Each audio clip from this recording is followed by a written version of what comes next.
there, welcome to the next in our series of Bible studies from Carter's Lane Baptist Church in Hales Owen. My name's Shaw Coleman, I'm the minister of the church, and we've been looking at a series of studies which take us through what I've described as Lockdown Lent. They're linked to our readings which we are using in church during Lent and come from the Common Lectionary. And my overall theme this Lockdown Lent is to see it as a time when we take stock of who God is, what God has done, what God has given, and what godly gifts we use. And in each week I have used a key word in a sequence which begin with the letters RE. Remind, remember, refocus, and this week it's renew. And in the remainder of Lent we're going to look at reset and recommit. If you saw last Sunday's service, you'll recall that we were looking at renew in terms of the story of Jesus and his quite violent action of turning the tables in the temple, seeking to renew it to its proper purpose, a place of prayer, a place, if you like, of God's special presence. If you want to see that service, or indeed want to look at it again, it's available on the CLBC, the Carter's Lane Baptist Church channel, on YouTube under playlists and Bible studies. To recap very briefly, I suggested that firstly, like the temple, maybe we had things, grudges, greediness, activities, which needed to be jettisoned so that we could be renewed by God. Secondly, that it was a time to renew our belief afresh in God. That, after all, was one of the key ideas of Lent, to renew our faith and sense of purpose. And thirdly, it was to remind ourselves that renewal was something that could not just be left to one day, to later, but was something we had to get on with during this time of Lent, because the time was now. In the next few minutes, I want to look at the passage again. But let's hear it first, read to us by Alan Jones. The Passover of the Jews was near, and Jesus went up to Jerusalem. In the temple he found people selling cattle, sheep and doves, and the money changers seated at their tables. Making a whip of cords, he drove all of them out of the temple, both the sheep and the cattle. He also pulled out the coins of the money changers and overturned their tables. He told those who were selling the doves, "Take these things out of here. Stop making my Father's house a marketplace." His disciples remembered that it was written, "Zeal for your house will consume me." The Jews then said to him, "What sign can you show us for doing this?" Jesus answered them, "Destroy this temple, and in 3 days I will raise it up." The Jews then said, "This temple has been under construction for 46 years, and will you raise it up in 3 days?" But he was speaking of the temple of his body. After he was raised from the dead, his disciples remembered he had said this, and they believed the scripture and the word that Jesus had spoken. So I've got 2 areas that I want to look at now. Firstly, renewal of action. Cleansing the temple, the turning of the tables.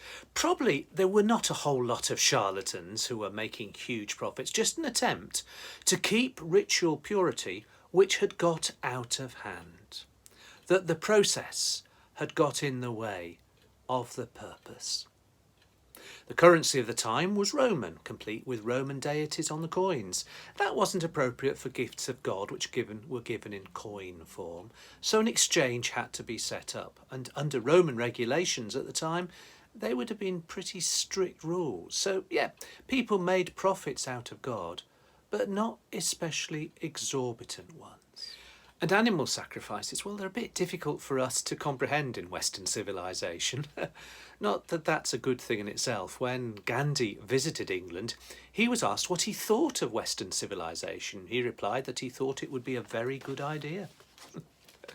So we cannot challenge first century actions with 21st century judgments. Put simply, If you are sacrificing an animal or a bird to the Almighty, it had to be in pristine condition. You shouldn't try getting away with substandard goods, because even if you could get away with it as far as the priests and the other humans there were concerned, you couldn't fool God. And the problem was that the system, the traditions, the practices had got in the way of the purpose, of why they were there, that they were there to pray. And so my first question for tonight's Zoom is to ask about the things that get in the way, the processes which get in the way of the purpose. For us in our personal lives, to ask what things need to be turned over, and to ask in the nature of our communal life, especially as a church, what needs to be turned over, what things can cause us to lose sight of who we as individuals or as a church should be. And then I have a second set of questions connected to a second point, the renewal of belief. Passover was such a crucial time, an annual renewal of belief in the God who had brought freedom when Moses led the people of God from Egyptian oppression to freedom and to a promised land. But Passover wasn't simply an annual renewal, because at the time it was sharpened for the generation of Jesus, because the belief had to cope with external factors, principally the Roman occupation. And sometimes the two would inevitably clash. And it was tempting maybe to surrender integrity to the almighty Romans for the easier life than stay focused on God. So often the prophets, and indeed the words of the Psalms in the Old Testament, were reminders that despite their apparent power, God was powerful, more powerful than the nations. And so Passover was a time to renew belief in God, stronger than all earthly powers. And if Passover for the Jews, well, you can say much the same for Lent, a time to renew belief in God, an annual time to renew belief in God. I've already talked about practices getting in the way of the purposes in the life of church, so we have to renew our beliefs. But as the Roman occupation sharpened Passover for the Jews, perhaps for our generation, it's the power of COVID and the control it exerts on our freedoms, our freedom of association, of being able to worship, of being able to mark passages of life like marriage and death. In the time of Jesus, there was significant control over the crowds to make sure they behaved. People were generally fairly restricted on where they moved to and fro. They weren't always allowed to go off to distant towns, for example, to get their eyes tested.